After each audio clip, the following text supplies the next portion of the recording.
இன்னைக்கு நம்ம ரொம்பவே ஹெல்தியான கம்பு கார பணியாரம் தாங்க பார்க்க போகிறோம். இது குழந்தைங்களுக்கு ஸ்நாக்ஸ் பாக்ஸ்க்கு லஞ்சு கூட கொடுத்து விடலாம், ரொம்ப விரும்பி சாப்பிடுவாங்க.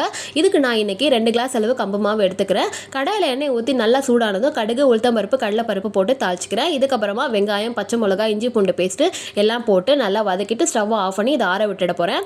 இதுக்கப்புறமா இப்போ நம்ம எடுத்து வச்சிருக்க மாவில் உப்பு சேர்த்துக்கலாம். இதுக்கு தேவையான அளவு தண்ணி விட்டு அதுக்கப்புறமா நல்லா கலக்கிக்கலாம்.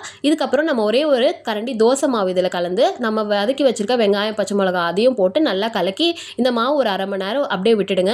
நல்லா குழிப்பணியார கல் சூடானதும் இதில் எண்ணெய் விட்டுட்டு நம்ம எடுத்து வச்சிருக்க மாவெல்லாம் இதில் ஊற்றி இதுக்கு மேலே கொஞ்சம் எண்ணெய் விட்டு அதுக்கப்புறமா 5லேருந்து 6 நிமிஷம் நல்லா வேக விடுங்க. ஏன்னா உள்ளெல்லாம் வேகாமல் போயிடும்.